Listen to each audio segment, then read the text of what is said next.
श्री स्वामी समर्थ।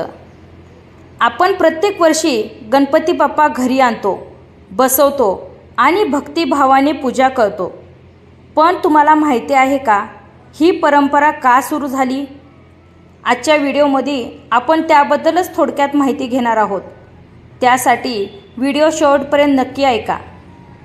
श्री स्वामी कृपा या भक्तिमार्ग यूट्यूब चॅनलकडून तुम्हा सर्व मित्रांचे मनपूर्वक स्वागत। श्री स्वामी समर्थ।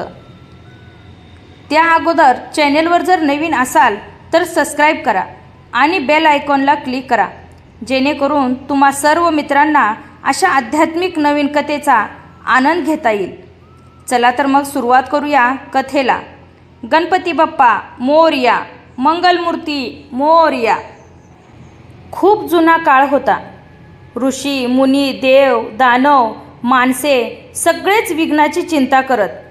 यज्ञ करायचा तर मध्ये विघ्न येत, शुभ कार्य करायचं ठरवलं तर अपशकुन होत। तेव्हा सर्व देव लोक चिंतेत पडले। तेव्हा देवगणांनी महादेव व पार्वती मातेला विनंती केली, आमच्या प्रत्येक मंगल कार्यालयात अडथळा येतो, यावर काहीतरी उपाय सांगा। माता पार्वती हसून म्हणाल्या, यासाठी माझ्या पुत्राला गजाननाला बोलवा, तोच विघ्नाचा नाश करेल। माझ्या उपस्थितीत कोणतेही विघ्न येणार नाही। जो माझी सर्वप्रथम पूजा करील त्याचे सर्व कार्य सिद्ध होईल, असे गणपती बाप्पा म्हणाले। एकदा विदर्भ देशातील राजा भद्रसेन याने मोठा यज्ञ सुरू केला, पण प्रत्येक वेळी यज्ञात विघ्न आले। ऋषींनी त्याला उपाय सांगितला, श्री गणेशाला प्रथम स्थान दे, त्यांची मूर्ती प्रतिष्ठित कर आणि भक्तिभावाने पूजा कर, मगच यज्ञ सुरू कर। राजाने प्रथम गणपतीची मूर्ती घडवून प्रतिष्ठापना केली। गणेश बसवल्यानंतर यज्ञ निर्विघ्न पार पडला। याच घटनेपासून गणपती बसवण्याची परंपरा सुरू झाली।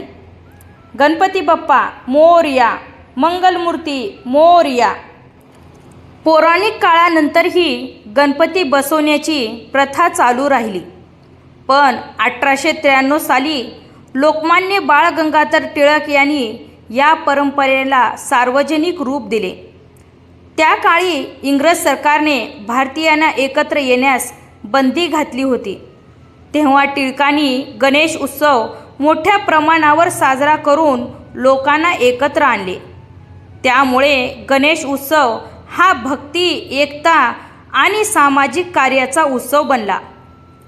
गणेश बसवण्याची प्रथा म्हणजे फक्त देवाची मूर्ती बसवणे नव्हे, तर आयुष्यातील सर्व कार्य गणेशाच्या आशीर्वादाने मंगल होवो असा भाव आहे।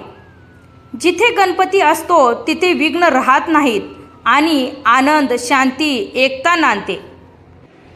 मित्रांनो, ही होती गणपती बाप्पा बसवण्याची कथा।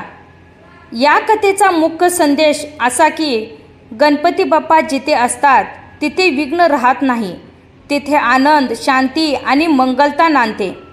म्हणूनच आपण प्रत्येक वर्षी गणेश उत्सव साजरा करून बाप्पाला घरी आणतो आणि भक्तिभावाने पूजा करतो। आपल्या प्रत्येक घरात, प्रत्येक अंतःकरणात बाप्पा बसलेले असावेत। त्यांचा आशीर्वाद मिळावा की आयुष्याचे सगळे विघ्न नाहीसे होतात। आपण सर्वांनी भक्ती, श्रद्धा आणि एकतेने हा उत्सव साजरा करूया। चला तर मग सगळ्यांनी एकत्र म्हणूया, गणपती बाप्पा मोरया, मंगलमूर्ती मोरया। आजची कथा आवडली तर व्हिडिओला लाईक, शेअर, सबस्क्राईब करा आणि बेल आयकॉनला क्लिक करा। कमेंटमध्ये गणपती बाप्पा लिहायला विसरू नका। चला तर मग भेटूया अशा आध्यात्मिक नवीन कथेसोबत। तोपर्यंत श्री स्वामी समर्थ। गणपती बाप्पा मोरया।